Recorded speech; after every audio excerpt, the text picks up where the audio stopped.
Hey guys, welcome to Hip Hughes History. We're hitting you up with some TPP love today, guys. That's the Trans-Pacific Partnership. We're gonna break it down, take a look at some of the potential pros and some of the potential cons, and then like all videos, we're gonna let you, the viewer, decide for yourself. So giddy up for the learning, guys. Your attention goes, energy flows. Let's see if we can't do it right now.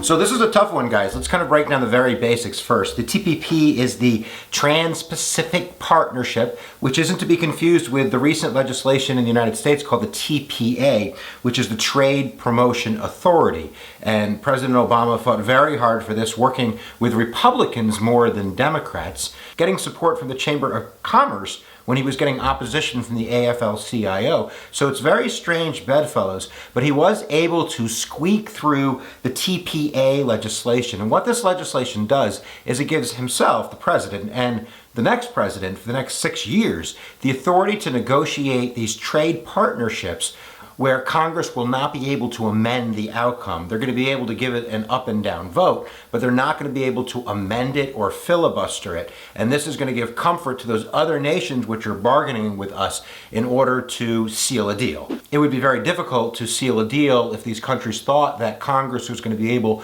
to change the terms of this partnership. Therefore, they're giving the security that whatever the final language is the final language. But then again, Congress can vote this down on a simple majority vote. But I think it's very important that you'll notice that I'm not calling it a treaty. Even though we're going to look at, there's something like 30 chapters in this baby, and there are numerous sections that do not deal with trade issues, but rather would deal with kind of relationships between countries that normally treaties would deal with. And the reason why this is important, and this is the constitutional kind of fling in the whole applesauce here, what the heck does that mean, is that if it was a treaty, it would need 2/3 majority in the Senate. That's a huge, humongous deal. It's like 67 votes or something like that. But since it's only a partnership, an agreement, it's not going to need that 2/3 majority. But nevertheless, we're going to break it down. We're going to look at first the general concept of why people want it, and then we'll look at some of the nitty-gritty items in it, and we should get started right now.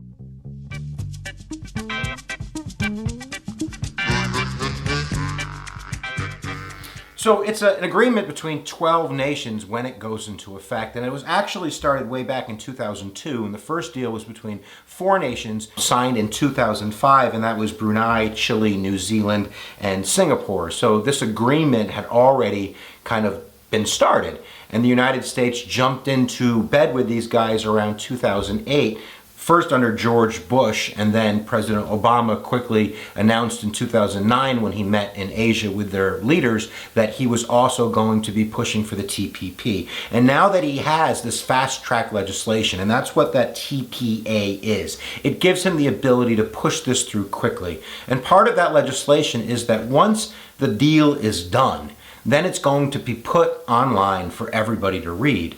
And you might be wondering, well, doesn't everybody already know what it says? No! That's one of the big kinks in this thing, is that it is written in secret. And it is written in secret not just by governments, but by trade advisory committees, which are basically made up of corporate interests. I believe WikiLeaks broke some of this out when it dumped some of this data on us. And out of the 566 trade committee members, 480 of them, or 85% of them, were senior executives in multinational corporations. So that's a huge snag for a lot of people, saying that first, it's written in secret. It's written in secret by corporate executives, and then we're going to get like 30 days to read this baby. And then Congress has to pass it, I believe, in another 60 days. It's like a 90-day timetable once it is signed or once it is kind of sent to Congress. But right now, we only have snippets of it. Snippets, is that a word? Which have been leaked by the WikiLeaks. And again, we said there are 30 chapters.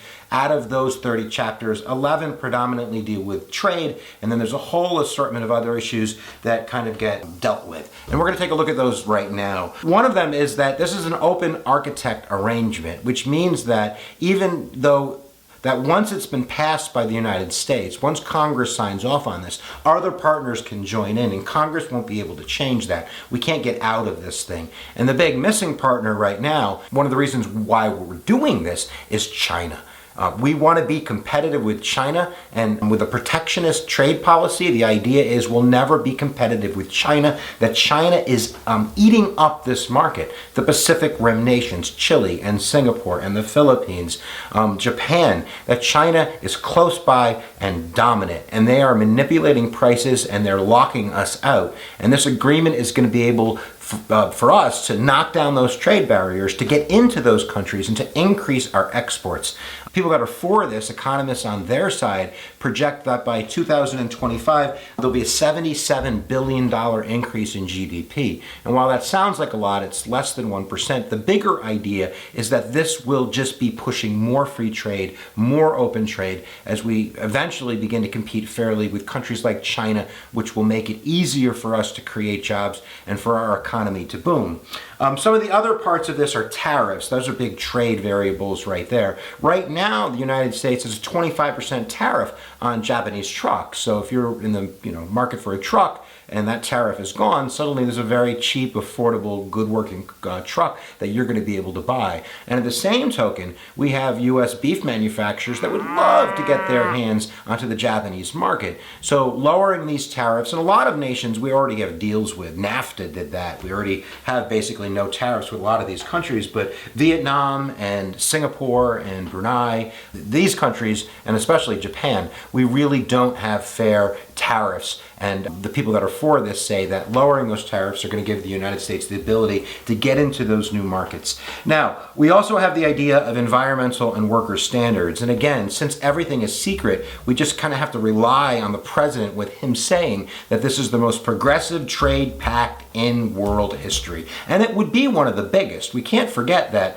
this is something like 40% of the world's GDP, and 1/3 of the trade in all of the world happens between these countries. So when President Obama says that this is going to be something that ends child labor, that secures collective bargaining rights for workers, that gets some minimum worker standard laws in these countries, that's a good thing. The other side is going to say, well, you said that under NAFTA, and look what happened. We don't have the enforcement ability to do those types of things in these foreign countries. So words are words. They're still going to flaunt the law. They're still going to pollute and hire kids and pay their workers nothing. And that's not going to be fair for U.S. manufacturers to be able to compete with that on a level field. Now, some of the ones that aren't completely related to trade but are going to affect all of us are going to be copyright laws. The United States would love to push our copyright laws abroad into these countries where they are, in our eyes, violating our own law. So, for instance, the law that says that you retain copyrights 70 years after the death of the artist, that would be pushed into those countries, as well as increasing penalties and making service providers responsible for turning over people that are downloading illegally. They wouldn't be liable, but they would have to turn your name in. And a lot of people feel that this is going to have a very negative effect on independent artists and people that are home creators that are going to be competing against these giant corporations that are going to have much stronger enforcement ability to stop what they see as copywriting their materials. We also have pharmaceutical changes and patents, for instance. Pharmaceutical companies want to push even more secure rights over their drugs.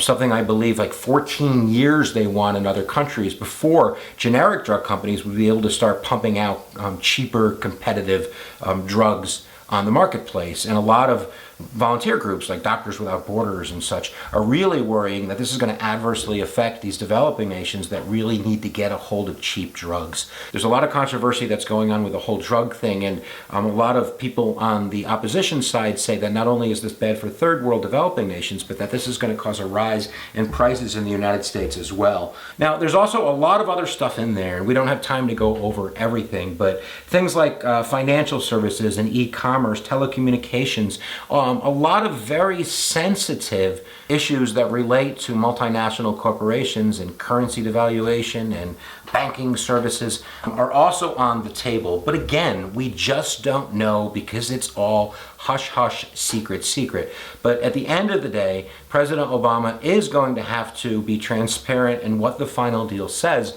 And then the only question is, will there be enough time to inform the American public before Congress quickly votes on this? Because once the deal is sealed, it's really going to be a tremendous change when it comes to the future of the economy for the United States and the rest of the world. A lot of the opposition points to the effects that NAFTA had, and President Obama is very clear in saying that we're going to avoid the mistakes that NAFTA had, like having a $50 billion deficit with Mexico, and economists have estimated we've lost 700,000 manufacturing jobs because of NAFTA, and that President Obama says it's because it was written the wrong way, and this one's going to be written the right way.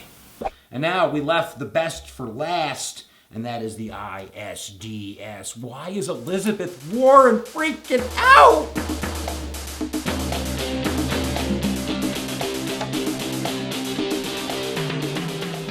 So the ISDS, or the Investor State Dispute Settlement, is one of the left's, and we should talk about opposition here. The opposition isn't just from the left. There are tons of right-leaning libertarians that see this as a loss of U.S. sovereignty. So while there are business Republicans and some pro-business Democrats that are supporting this, there is a bipartisan opposition that's occurring on the very left and the very right of the spectrum. But it's the ISDS that really is freaking people out. And basically what this would be a corporate board of, what do you want to call them, a tribunal?